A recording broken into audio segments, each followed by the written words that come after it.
Está em Apocalipse 2, versículo 8.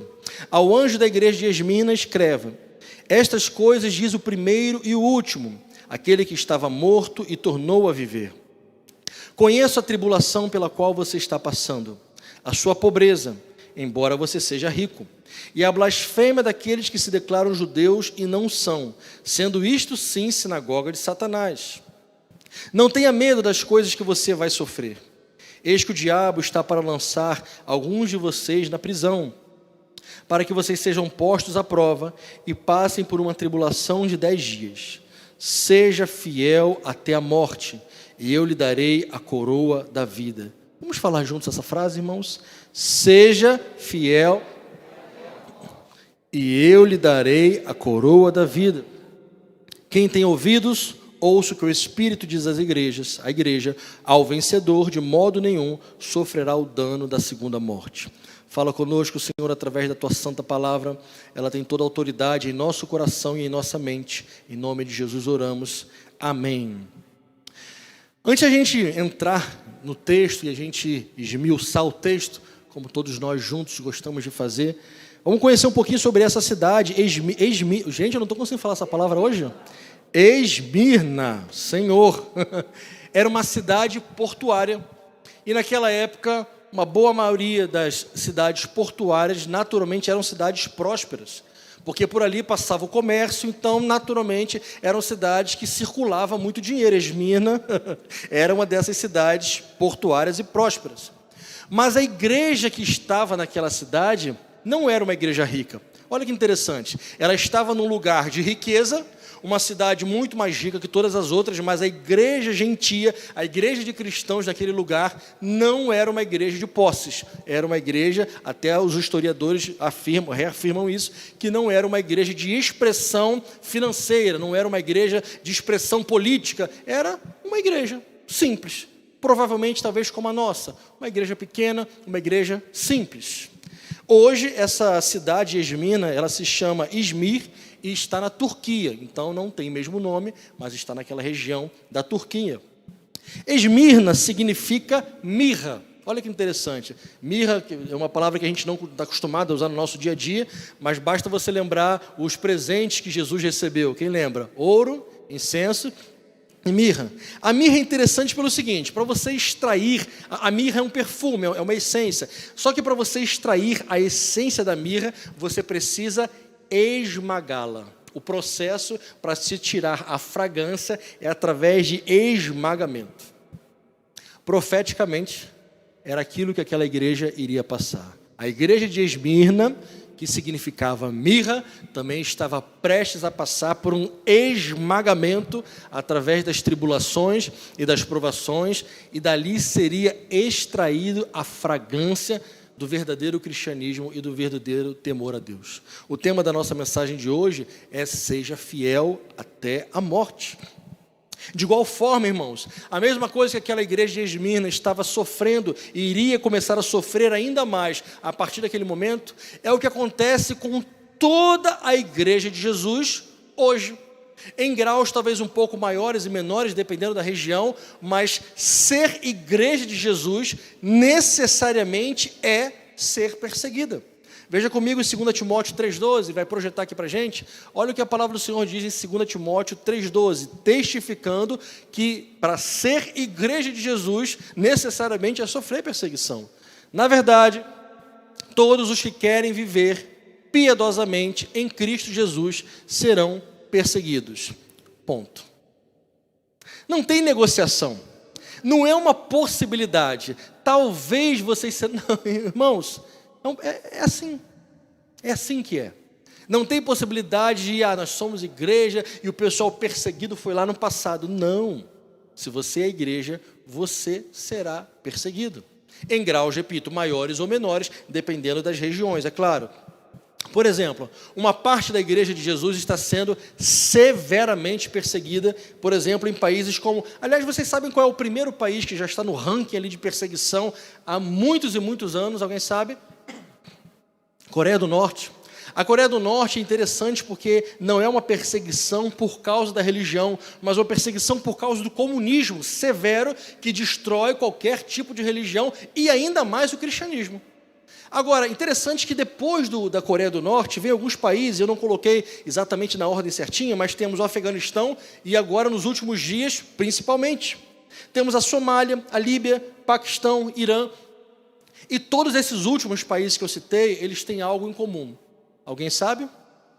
O islamismo.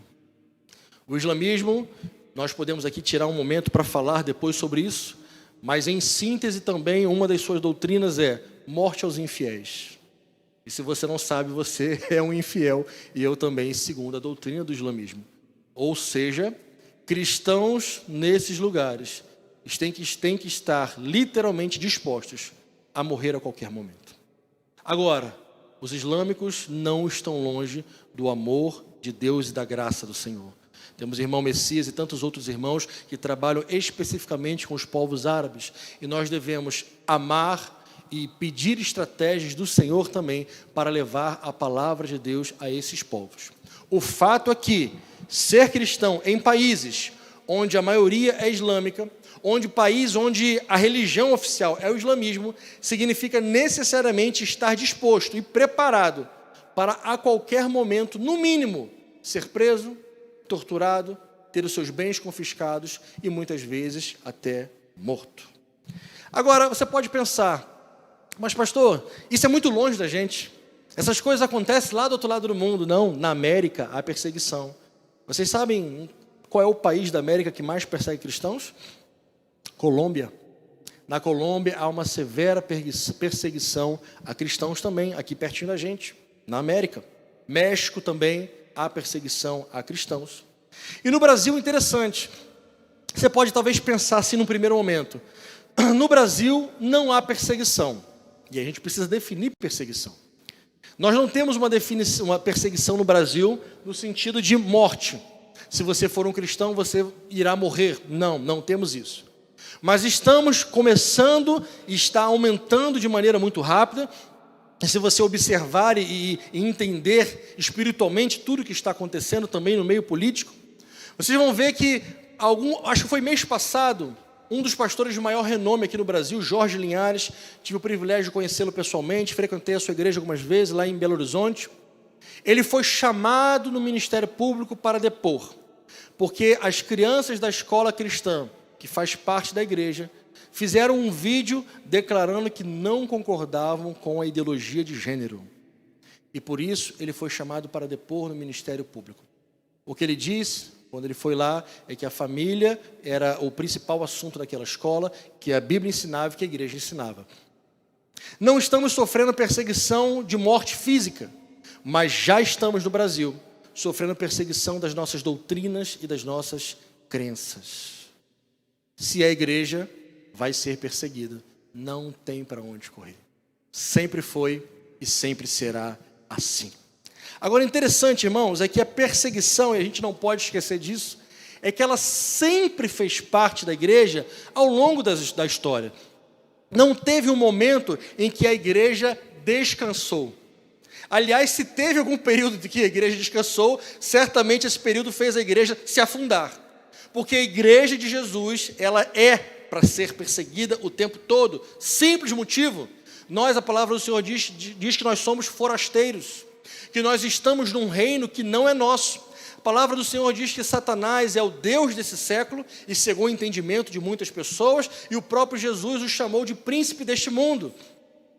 Nós que não somos desse mundo, nós que não somos submissos ao governante desse mundo, vivemos aqui nesse mundo. Como é que nós teremos paz? Impossível. Se somos igreja de verdade, se somos igreja de Jesus, naturalmente somos resistência ao padrão do mundo. Quando se entende essa palavra? E alguém já viu resistência viver em paz? Jamais viveremos na paz que o mundo oferece. Jamais. Mas a melhor de todas as notícias é que o Senhor Jesus declarou: as portas do inferno jamais, digam comigo, prevalecerão contra a igreja do Senhor. Quantos creem nisso? Jamais. Uma frase que a minha avózinha falava e fala ainda, ela sempre dizia assim, né? O inimigo se levanta para cair. Sempre que o inimigo se levanta contra a igreja do Senhor Jesus, ele se levanta para cair. Veja comigo novamente um pouco mais de calma aqui o versículo 8. No versículo 8 a Bíblia diz: estas coisas diz o primeiro, o último, aquele que esteve morto e tornou a viver. Jesus decide começar a sua carta, em vez de falar sobre o que a igreja estava passando, enfim, ele começa essa carta declarando e relembrando àquela igreja quem ele era. Ele diz o seguinte sobre ele: eu sou o primeiro e o último. Eu sou aquele que morreu, mas tornou a viver. Ou seja, a morte, queridos irmãos que serão perseguidos, igreja de Esmina, a morte que está assombrando vocês, ela não pôde me vencer. E se ela não me venceu, ela não vai vencer vocês também. Por isso que Jesus começa a carta, penso eu, desta forma, relembrando aquela igreja que nem a morte, que talvez seja o maior de todos os poderes, o pôde deter. Nada pode deter, como nós cantamos aqui, o nosso poderoso Deus. E ele começa a carta dessa forma, talvez ali trazendo um grande consolo para aquela igreja que já estava experimentando perseguição, só que a perseguição iria piorar e muito nos tempos depois. Então ele começa relembrando aquela igreja: não esqueçam, eu sou o primeiro e último. O que isso quer dizer? Eu sou soberano. Eu nunca fui criado, eu sempre existi. Nada durante a história saiu do controle das minhas mãos. As perseguições que vocês passaram, eu vi todas. Os perseguidores que vieram sobre vocês, eu vi todos. Eu sou o primeiro. Antes de você existir, igreja, Jesus já existia. Depois que a igreja deixar de existir, porque chegará um momento que não seremos mais igreja, seremos povo de Deus, quando mesmo a igreja, como nesse formato que nós vemos, deixar de existir, Jesus continuará existindo. Ele é o alfa, o ômega, o princípio, o fim, o primeiro, o último, a única pessoa que sempre existiu e que nunca foi criado. É por isso que, infelizmente, muitas religiões falam de Jesus, mas não conseguem enxergar Jesus como Deus.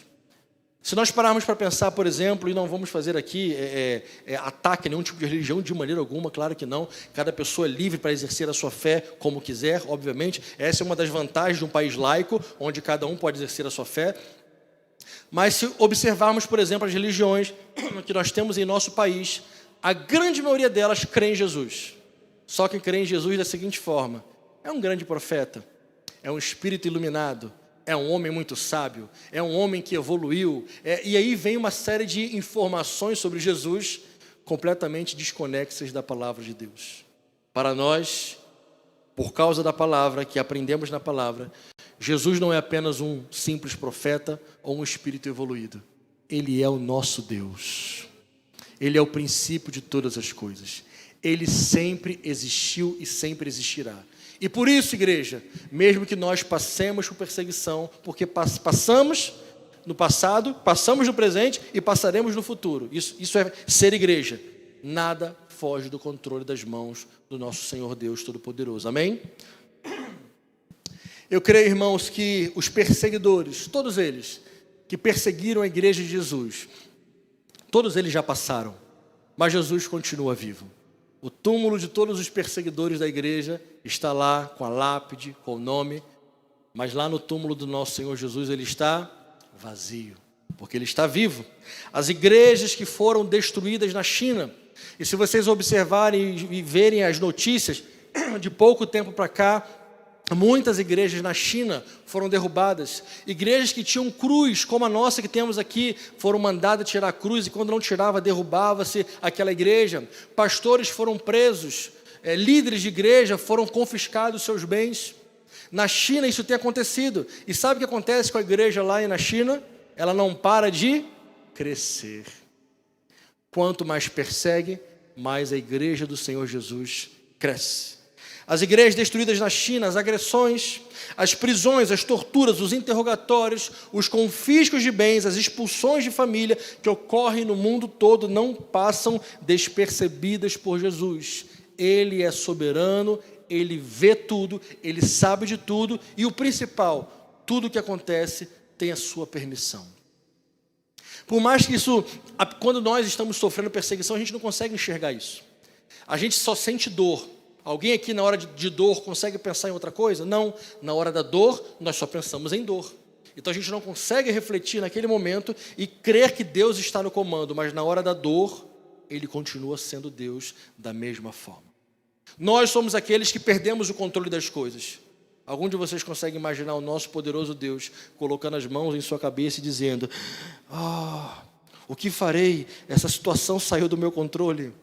Não, isso é algo humano. Do nosso Deus, nada, absolutamente nada, foge do seu controle. Veja comigo João 5,56. João 5,56, olha que tremendo, a gente vai ler de trás para frente. Quem come a minha carne e bebe o meu sangue, permanece em mim e eu permaneço nele. 55. Pois a minha carne é verdadeira comida e o meu sangue é verdadeira bebida. 54. Quem come a minha carne e bebe o meu sangue tem a vida eterna e eu o ressuscitarei no último dia. Isso quer dizer, irmãos, que a morte não pode nos parar. Quantos creem nisso? Amém. A morte não para o Filho de Deus, porque nós entendemos pela santa palavra do Senhor que isso que vivemos aqui é temporário. Como a nossa irmã orou, dentro de nós, no nosso coração, há desde já o sentimento de eternidade. Esses poucos anos que vivemos aqui na terra são nada, se comparado à eternidade que viveremos com Deus. Uma das funções do meu trabalho como capelão é fazer funerais. E para mim essa é a parte mais difícil do meu trabalho. E foram inúmeras as vezes em que eu fui em funerais de pessoas que criam em Deus, de familiares que criam em Deus, e eu fui em alguns funerais de pessoas que não tinham esperança na eternidade. Que diferença é? Não sei se vocês já tiveram essa experiência. Em funerais, em enterros de pessoas que não creem em Deus, há um choro de desespero, algo que só quem já viu sabe como é.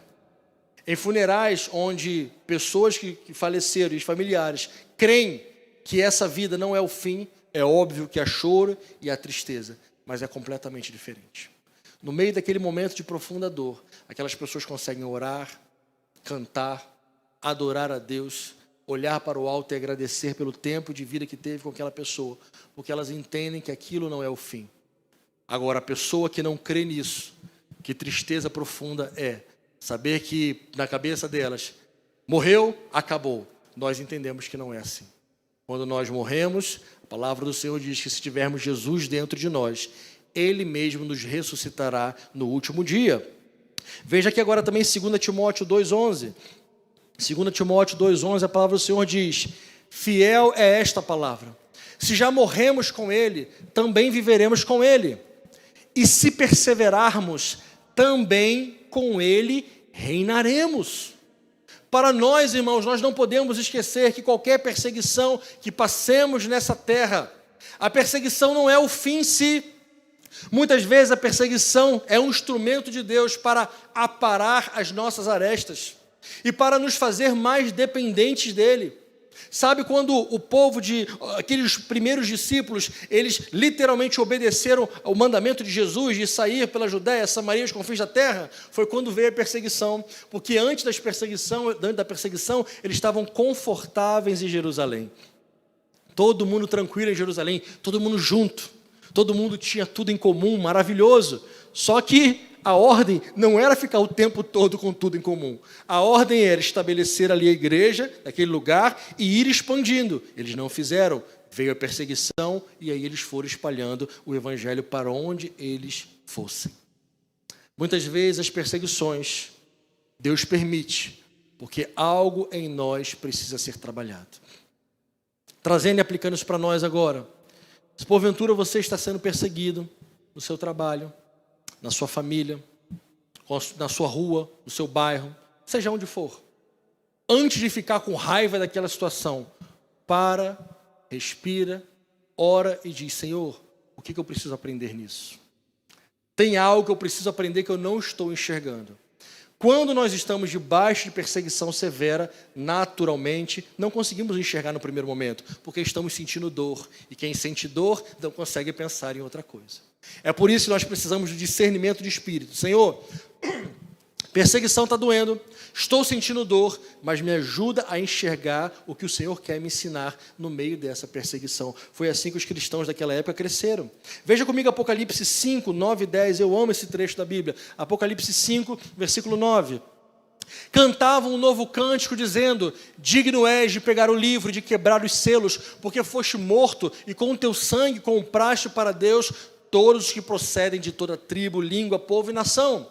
E para o nosso Deus os constituíste reino e sacerdotes, e eles reinarão sobre a terra. Sabe quem são esses? Os mártires, os perseguidos, os filhos de Deus, aqueles que por causa do amor de Cristo foram mortos, foram martirizados, foram perseguidos, mas esses, o sangue de Jesus os comprou. E sabe qual é o fim deles? Não é a morte, é reinar para sempre com Jesus. Eu acho que vocês não entenderam, porque vocês nem se animaram com isso. Nós, pela graça de Deus, reinaremos com Jesus. Quantos creem nisso? A morte, repito, não é um fim. A perseguição não é um fim. Seja fiel até a morte. Foi o que Jesus disse para aquela igreja e é o que Jesus diz para nós hoje. Sejamos fiéis até a morte, porque a morte não é o fim. O fim para nós, filhos de Deus, é reinarmos para sempre com o Senhor. Quantos esperam por esse dia? Versículo 9, primeira parte diz: conheço a tribulação pela qual você está passando, eu conheço a sua pobreza. Aos olhos humanos, a igreja de Esmina era uma igreja pobre. Ela estava numa cidade rica, mas ela era uma igreja pobre. Mas para Jesus, ela era uma igreja rica. Constantemente, irmãos, a visão de Jesus sobre algo é diferente da visão de mundo. Aliás, constantemente não, todas as vezes. Para o mundo, uma igreja tem que ser rica. E eu digo isso, irmãos, para nós refletirmos, porque uma parte da igreja de Jesus hoje, ela está extremamente focada em ter templos suntuosos, ela está focada em ter poder político, influência na mídia, quer ter força financeira. A igreja hoje quer se destacar entre as demais, quer ter fama, quer estar ali bombando nas redes sociais. São igrejas que, quando conseguem fazer isso, são poderosas e ricas aos olhos humanos. Quer ver uma coisa? Uma coisa que acontece muito em café da manhã de pastores, ou chá da tarde, ou seja lá qual for o nome. Geralmente, quando os pastores se reúnem, eles ficam se coçando para fazer a pergunta mais importante: quantos membros tem sua igreja? Parece que essa é a pergunta mais importante que o pessoal quer saber. Há quantos membros tem na sua igreja? 30. Né? Quantos membros tem na sua igreja? 1000. E se mede o poder de uma liderança pela quantidade de membros que existe numa igreja. Pobres somos nós. Não é assim que Deus enxerga. O homem enxerga assim. Qual é a receita da sua igreja? Quantas coisas você faz? Quantos ministérios você tem? E às vezes a igreja se preocupa apenas em ser uma igreja rica, forte, poderosa, influente, não no sentido de influenciar para o reino de Deus, mas influenciar politicamente, influenciar nas mídias sociais. Mas sabe de uma coisa, irmãos? Nada disso impressiona a Deus. Nada disso. Isso impressiona homens. Homens ficam impressionados com grandiosidade. Todos nós somos assim. Jesus não se impressiona com isso. Ele estava impressionado com a igreja de Esmina, porque era uma igreja que, aos olhos dos homens, era pobre, mas era rica, porque era uma igreja que não tinha negado o nome dele no meio da provação e da tribulação. Constantemente, o que conquista o coração dos homens não conquista o coração de Deus. Aquilo que impressiona os nossos olhos não impressiona os olhos de Deus. Não estou dizendo que é errado você ter templos. Nós precisamos, no sentido de templo, para nos reunir. Simples assim. Não precisamos, por exemplo, fazer adoração a templo. Até porque eu costumo dizer isso aqui, quando nós fomos arrebatados, talvez isso aqui vire um supermercado, se der tempo. Ou se você parar para pensar, tudo aquilo que você juntou, irmão, pensa. Tudo que você juntou, acumulou na sua vida. Se você for arrebatado e Jesus vier nessa geração, tudo que você deixar aqui vai ficar para o anticristo. Então você acumulou um monte de coisa que não vai ficar para você. Então o nosso coração não pode estar nisso. Precisamos de templo apenas para nos reunir. E se não tivermos templo, vamos nos reunir da mesma forma. Simples assim. Como eu fico feliz, eu não sei se vocês veem também, de vez em quando aparecem aqueles vídeos dos nossos irmãos de países da África se reunindo debaixo de árvore e fazendo instrumentos que eu acho um barato aqueles instrumentos. A gente tem uma bateria bonita, eles pegam ali uns balde ali, fazem o barulho que fica parecido ainda com o barulho e estão lá adorando o Senhor. E a forma como eles adoram, eu acho que eu devia ter nascido lá, irmãos, que eu gosto muito daquele negócio. A gente é muito paradão. A gente fica ali, às vezes, faz uma palminha. Quando não tem esse negócio de paradão, dança para lá e tá para cá. Pode ser a música mais lentinha do mundo. E lá estão eles adorando o Senhor. É uma maneira tão característica, tão linda dos nossos irmãos da região da África. E lá eles estão adorando o Senhor com templo, sem templo, debaixo de árvore, sem árvore. Nós não precisamos disso. Temos porque nos reunimos. Mas se não tiver, a gente vai continuar vivendo do mesmo jeito. E adorando o Senhor.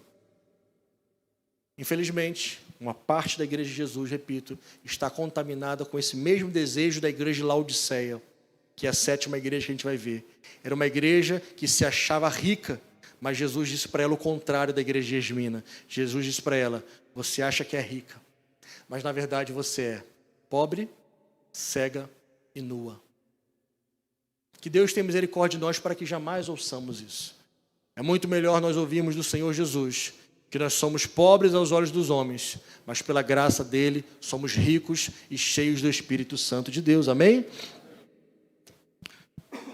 2 Coríntios 12, 10 é um versículo que eu creio que todos nós conhecemos. Amo esse versículo. Por isso, Paulo dizendo, sinto prazer nas fraquezas, nos insultos, nas privações, nas perseguições e nas angústias por amor de Cristo. Vamos dizer juntos essa última frase? Porque quando sou fraco, então é que eu sou forte. Isso tem lógica humana, irmãos? Nenhuma lógica humana. Aliás, isso é uma das coisas que eu amo na palavra do Senhor. Quando nós observamos a palavra e comparamos com a lógica humana, são duas coisas completamente diferentes. A Bíblia o tempo todo usa deixa projetado para a gente, usa esse antagonismo. Força, fraco. Quer ver um outro antagonismo que a igreja usa muito? Você quer ser o primeiro, seja o último. Você quer ser o líder, seja o servo. Você quer ganhar a sua vida, perca. E o tempo todo a Bíblia está dizendo isso. Jesus morreu para que nos desse vida.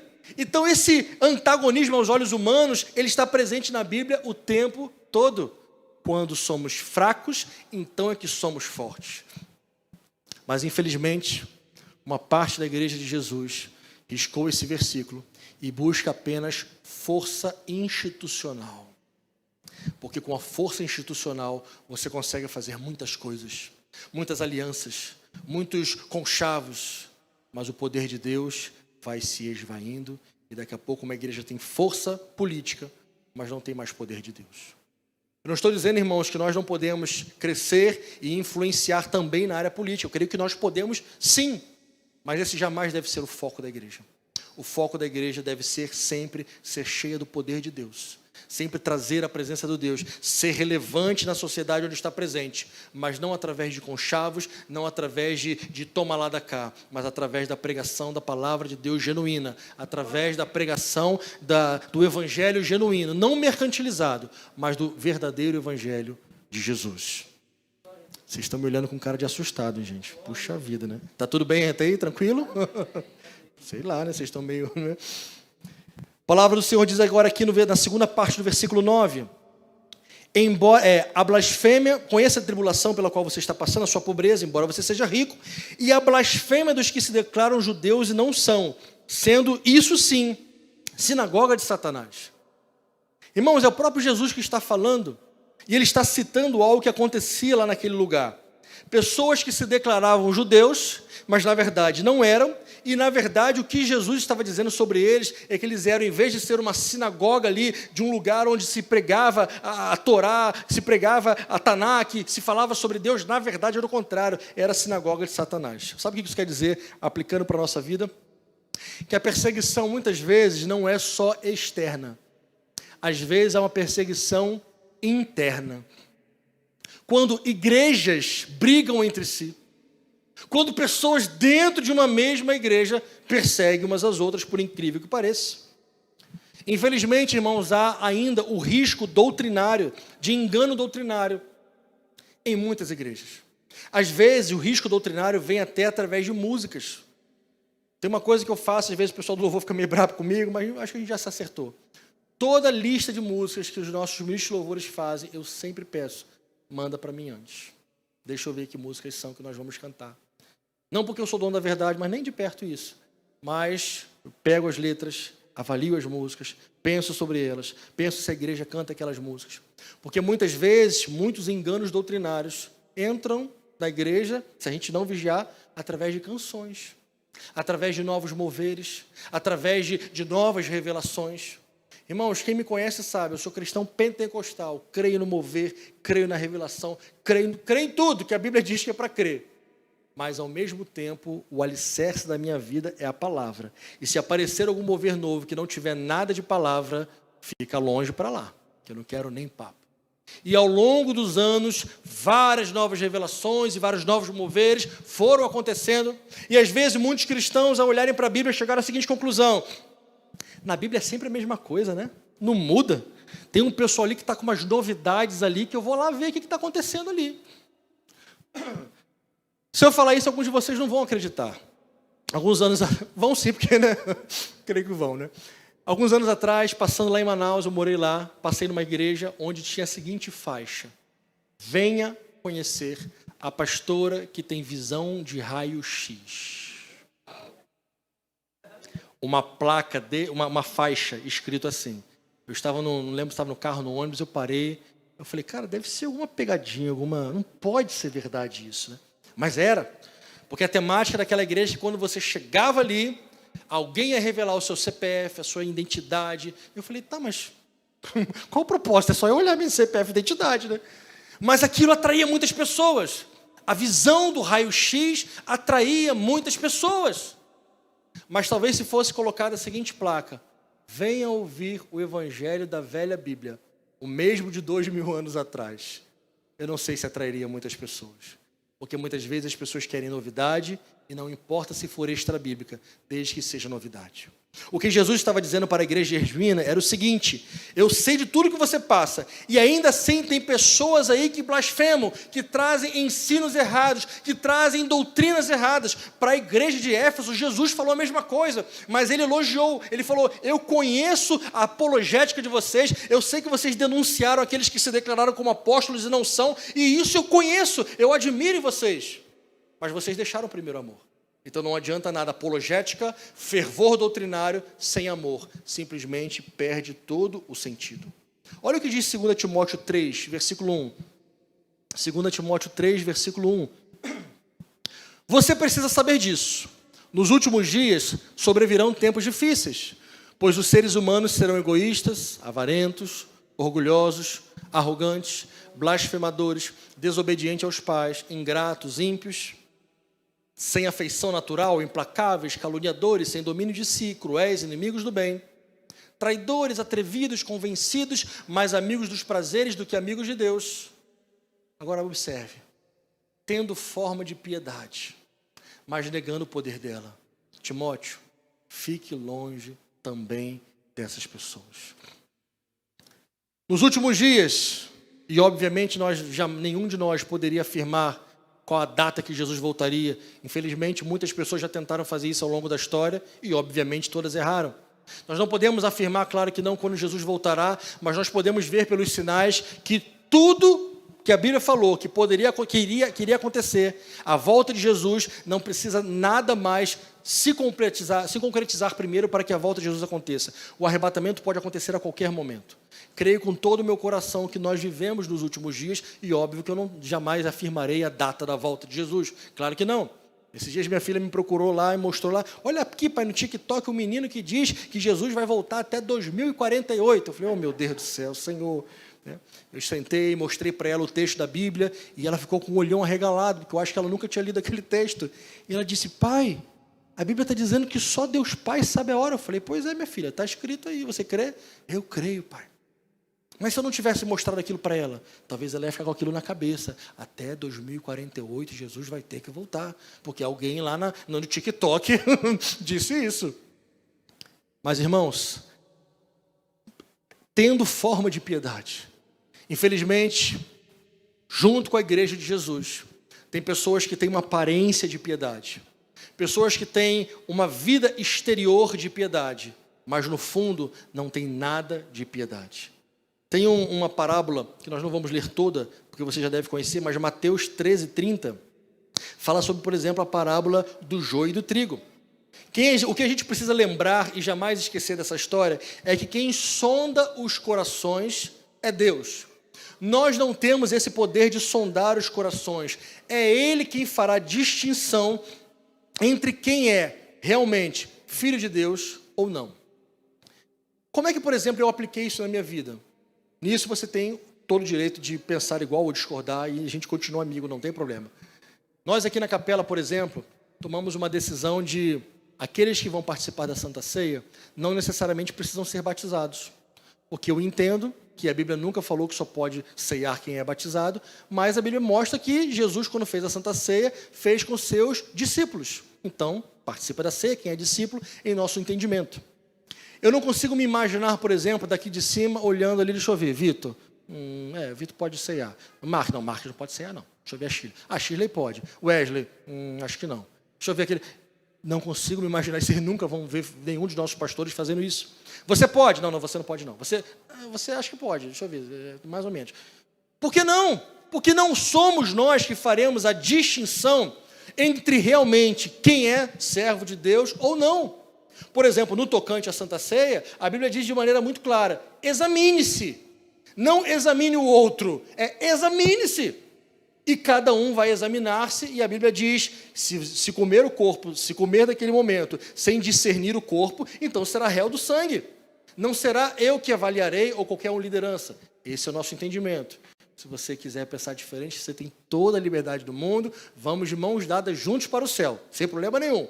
Mas eu estou dizendo isso por quê? Porque nesse texto, por exemplo, que nós vamos ler aqui, só um pedacinho dele, na parábola do joio e do trigo, os discípulos, quando Jesus contou essa história, eles disseram, Jesus, então é fácil, é só a gente pegar lá a foice e tira o joio. E Jesus disse, não tira o joio. O joio vai crescer junto com o trigo. Quando chegar a hora de ser separado, aí sim vai ser separado. Mas não são vocês, discípulos, que vão fazer isso. Não são vocês, discípulos, que colocam do lado quem é crente e quem não é. Não cabe a vocês determinar quem é crente de verdade e quem não é. Não cabe a vocês fazer o cantinho dos crentes que foram batizados com o Espírito Santo e o cantinho daqueles que não foram batizados com o Espírito Santo. Não cabe a vocês fazer o cantinho de quem é crente, quem ora em línguas e quem é crente, quem não é ora em língua. Não cabe a nós fazermos isso. Não somos nós os juízes. A palavra do Senhor mostra que quem é o juiz é o Senhor Jesus. Quantos creem nisso? Amém. Deixem que cresçam juntos até a colheita. No tempo da colheita, direi aos ceifeiros, ajuntem primeiro o joio, amarrem-no em feixes para ser queimados, mas recolham o trigo no meu celeiro. A gente pula alguns versículos, os discípulos vão até Jesus, pedem para entender melhor aquela história, e ele explica. Versículo 37. No versículo 37 ele começa a explicar. O que semeia a boa semente é o Filho do Homem. Pode ir continuando. O campo é o mundo, a boa semente são os filhos do reino, o joio são os filhos do maligno.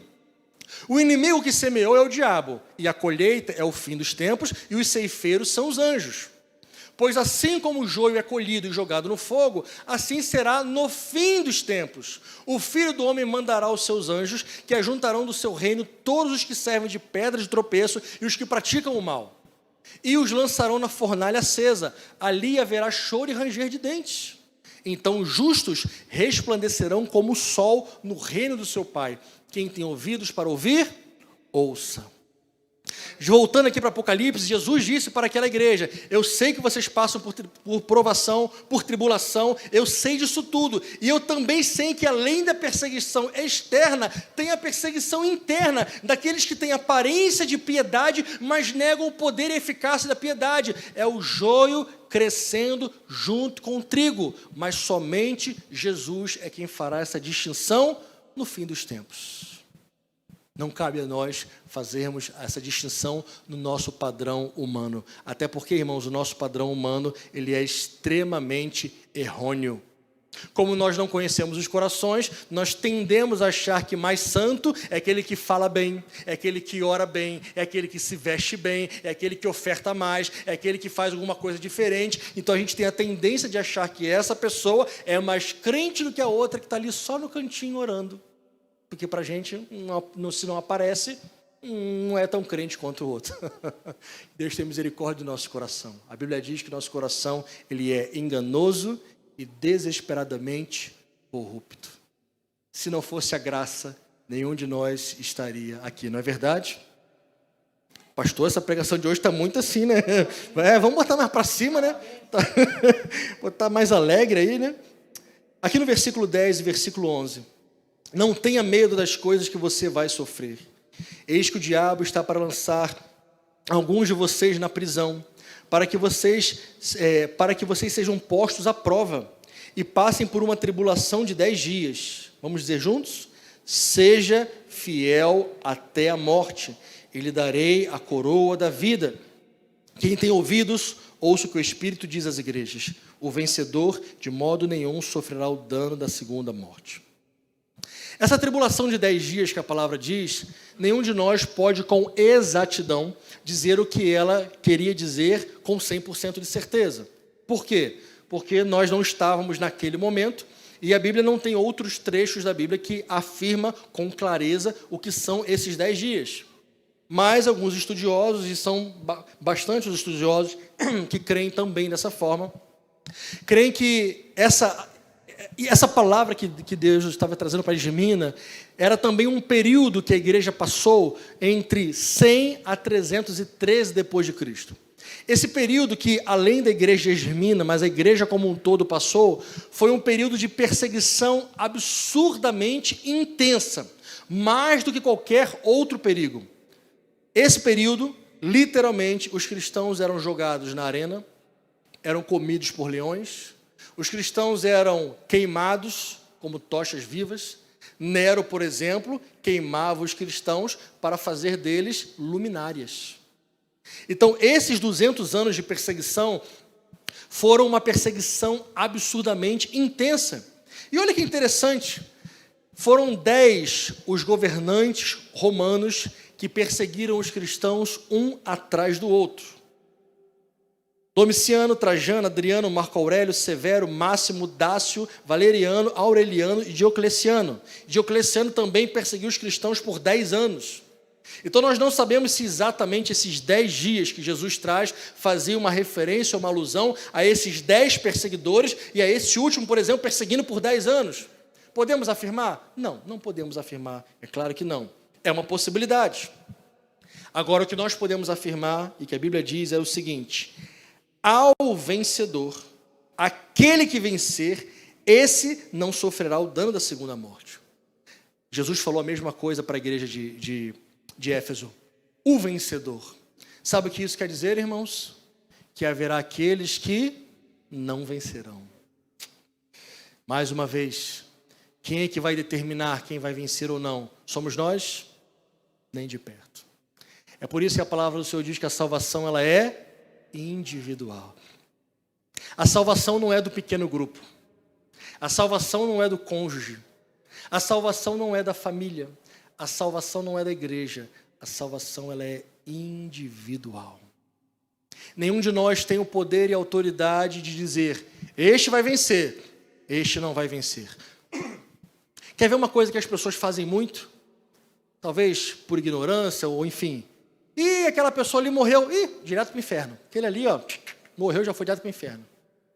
Tem pessoas, e eu já vi, muitas vezes cristãos, no meu ponto de vista, por falta de sabedoria, dizerem o seguinte: e aquela pessoa suicidou-se, inferno direto. Não faça isso. Você e eu não somos juízes. Só quem sabe o destino das almas é o Senhor. Não, pastor, mas espera aí. Se o homicida não entrar no reino do céu e a pessoa ali se homicidou, né? Se a pessoa fez ali contra, então ela não tem salvação. Quem somos nós para dizer quem tem ou quem não tem salvação? Isso não cabe a você, irmão, nem a mim e nem a nenhum de nós. Não cabe a nenhum de nós. O fato é, haverá vencedores e haverá pessoas que não irão vencer. Minha avózinha, eu falo muito dela porque, né, cresci aos pés dela, ela foi me ensinando muita coisa. E ela me falava uma coisa, que no céu nós vamos ter muitas surpresas. Pessoas que nós jurávamos de pé junto que estaria ali, não vai estar. E pessoas que a gente nunca imaginou, a graça alcançou e estará lá na eternidade com Deus. É por isso que não cabe a nós tentar determinar quem é salvo, quem não é, quem é crente, quem não é, quem é joio, quem é trigo. Não perca seu tempo com isso. Não é sua tarefa. A sua tarefa é examinar-se a si mesmo, deixar o Espírito Santo de Deus fazer uma varredura na sua vida. O que for necessário se arrepender, se arrependa. O que for necessário lembrar de onde caiu, lembra. O que for necessário voltar às primeiras práticas, volte. Mas você não tem o poder de fazer isso nem com seu cônjuge e nem com seu filho. É só você e Deus. O vencedor, ou seja, infelizmente, haverá aqueles que não venceram. Mas para quem for fiel até a morte, até o fim, custe o que custar, o Senhor Jesus entregará uma coroa da vida. E como eu falei ali ainda há pouco, olha que interessante, né? Morte gera vida, perder é ganhar, ser o primeiro é ser o último, liderar é servir. O que isso quer dizer, coroa da vida? Em nosso entendimento, nós não enxergamos uma coroa literal, né? Como a gente aprende, não sei se a tia Jaque ensina assim, mas quando eu era criança eu aprendi, né? A gente faz as coisas boas, ganha uma pedrinha na coroa, né? Fez uma coisa ruim, tira, arranca a pedrinha da coroa, né? A gente não entende que é uma coroa, obviamente, literal, de ouro, seja lá o que for. Mas se Jesus quiser fazer assim também, Ele é o dono de tudo, Ele faz. Mas o que entendemos com relação à coroa da vida é que, mais uma vez, esse paralelismo entra aqui. Se você for fiel até a morte, você ganha a coroa da vida. Se você está disposto a morrer, então Jesus te dá vida. Se você está disposto a usufruir essa vida e tirar o máximo proveito dela no tocante ao que o mundo tem para oferecer, Jesus diz, aquele que ganhar a sua vida dessa forma, na verdade, perdê-la-á. Mas aquele que perder a sua vida por amor a mim, ganhá-la-á. Morrer para o mundo em vida, ou morrer literalmente, por causa da fé a Cristo, gerará vida eterna e o afastará da segunda morte. E caminhando para o fim, eu queria que a gente lesse o que a Bíblia diz sobre segunda morte, porque quantos já ouviram essa expressão, segunda morte? Quantos sabem o que é a segunda morte? Com vergonha de levar. Vamos descobrir agora. A gente fala tanto de segunda morte, a Bíblia com clareza explica o que é a segunda morte. Já deixa marcado a sua Bíblia. Apocalipse 20, versículo 11. Vi um grande trono branco, e aquele que está sentado nele, a terra e o céu fugiram da presença dele, e não se achou lugar para eles. Vi os mortos, grandes e pequenos, que estavam em pé diante do trono. Então foram abertos os livros. Ainda outro livro, o livro da vida, foi aberto. E os mortos foram julgados, segundo as suas obras, conforme o que estava escrito nos livros. O mar entregou os mortos que nele estavam, a morte e o inferno entregaram os mortos que neles havia, e foram julgados um por um, segundo as suas obras. Então, a morte e o inferno foram lançados no lago de fogo. Esta é a segunda morte, o lago de fogo. E por último, se alguém não foi achado inscrito no livro da vida, esse foi lançado no lago de fogo. A segunda morte, irmãos, é a eternidade sem Deus. Essa segunda morte, esse lago de fogo, ele não foi preparado para o ser humano num primeiro momento. Ele foi preparado para o diabo e seus anjos. Mas na eternidade haverá apenas dois lugares: a eternidade com Deus e a eternidade sem Deus. A eternidade sem Deus, a palavra do Senhor chama de segunda morte, o lago de fogo. Observe que o inferno foi lançado no lago de fogo. Em vários momentos dos evangelhos, Jesus com frequência fala sobre esse lugar, e ele diz: lugar de choro e ranger de dentes, onde o fogo jamais se extingue, Geena, onde o fogo jamais se acaba. A esse local, o Senhor chamou de segunda morte. E ele diz que o vencedor, ou seja, aquele que passar pela tribulação, aquele que passar pela provação, aquele que não negar o nome de Jesus, aquele que for fiel até a morte, esse, diz a palavra do Senhor, de maneira alguma experimentará a segunda morte.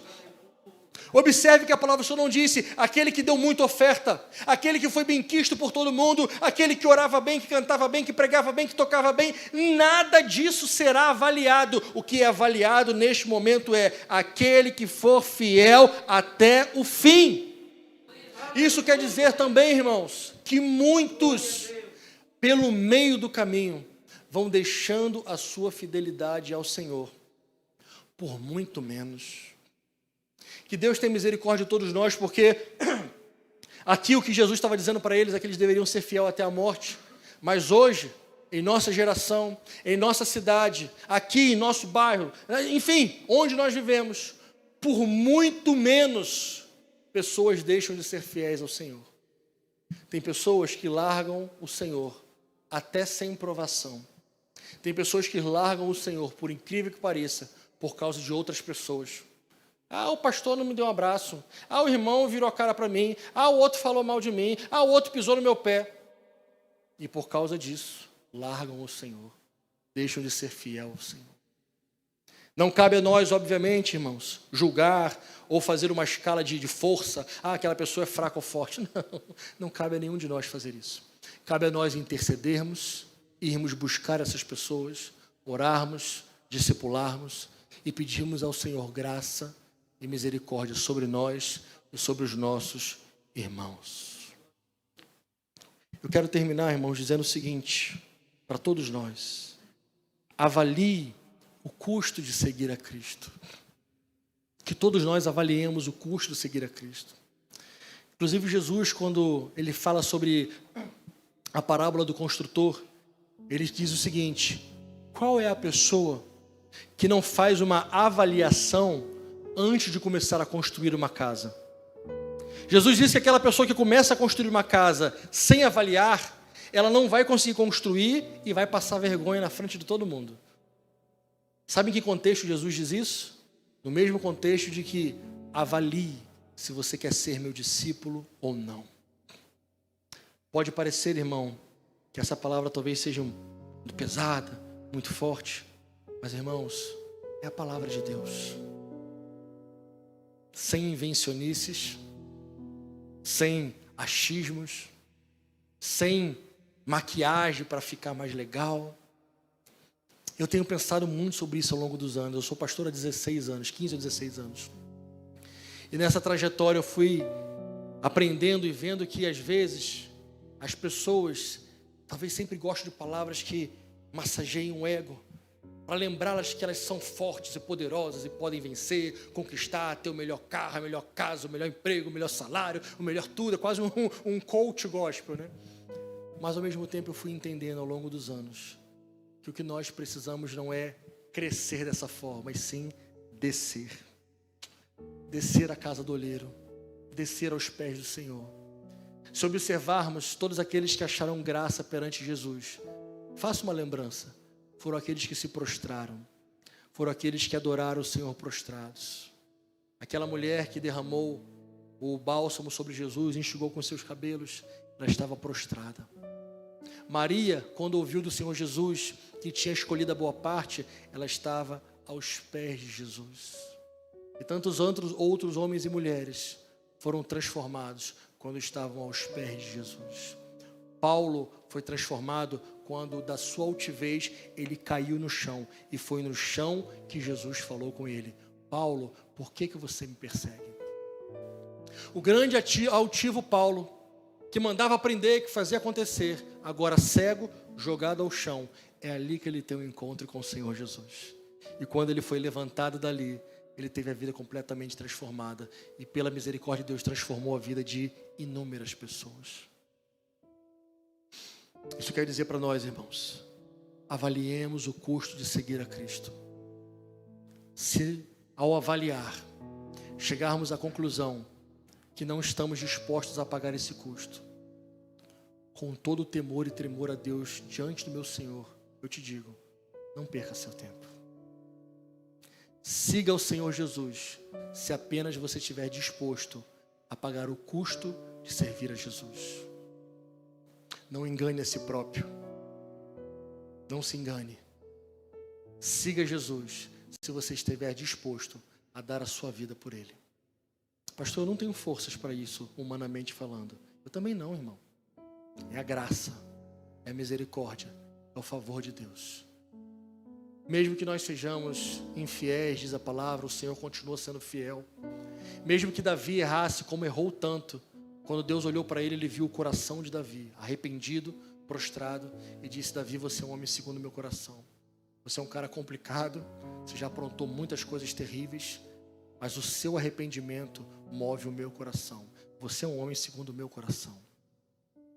Igreja de Esmirna, nós somos também como essa igreja. Também passamos pelas perseguições. Também somos perseguidos. Mas em nome de Jesus nós também seremos os vencedores, aqueles que receberão a coroa da vida. Não temos o controle sobre quem não será vencedor. O nosso desejo de todos nós é que, por exemplo, todos que estejamos aqui sejamos os vencedores. E eu oro, intercedo e peço: Senhor, tem misericórdia de nós. Faz de todos nós que estamos aqui, nossas famílias, aqueles que nós temos pregado o Evangelho, faz de todos nós vencedores que herdarão a coroa da vida. Esse é o maior desejo do nosso coração, de todos nós, eu tenho certeza. Mas é Jesus quem avalia o coração.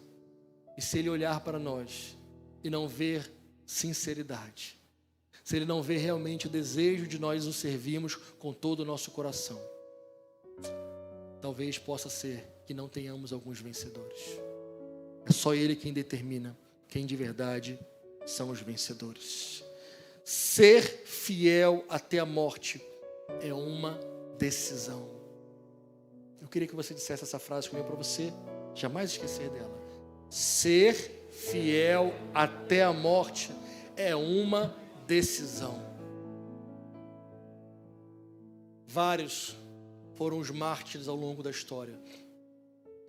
A história diz, inclusive, que nosso querido irmão Pedro, que em breve nós estaremos com ele, a história diz que aquele que negou Jesus foi o mesmo que depois, cheio do Espírito Santo, disse: me crucifiquem de cabeça para baixo.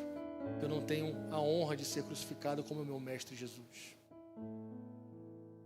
Alguns outros foram decapitados. Alguns outros foram cerrados ao meio. Alguns outros foram separados de suas famílias para sempre. Alguns outros foram torturados até a morte por amor de Cristo. Recentemente, a nossa querida irmã Ellen Berhane, uma cantora da Eritreia, foi posta dentro de um container e lá passou 2 anos dentro daquele container, porque ela gravou um CD de música gospel e porque ela não parava de cantar música de adoração a Deus. Ela foi presa dentro de um container. Ela é um caso entre inúmeros de pessoas que têm sido fiéis até a morte. E nós no Brasil, por não sofrermos essa perseguição severa, largamos a Jesus por qualquer coisa. Alguns de nós largam a Jesus por música, por relacionamentos, por bebida, por dinheiro, por prostituição. Eu digo nós como seres humanos, de um modo geral. Não precisa nem chegar à morte e à perseguição para a gente largar a Jesus. Às vezes as pessoas largam Jesus simplesmente pelas coisas que o mundo tem para oferecer. Maranata, Senhor, Maranata. Não neguemos a nossa fé e jamais nos envergonhemos de quem nós somos. Para aqueles como eu que têm filhos pequenos ainda, ou adolescentes ou pré-adolescentes, ensinemos os nossos filhos que a nossa fé é o nosso maior motivo.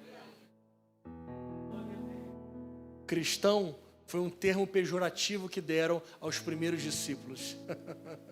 Cristão significa pequeno Cristo. Era como se eles estivessem dizendo: lá vai os cristinhos. Para hoje, nós, é a maior honra da nossa vida, é sermos chamados de verdadeiros cristãos, aqueles que são pequenos cristos. E por último, eu quero dizer para você e para mim: não fique pelo meio do caminho, vá até o final, porque Jesus vai te fortalecer.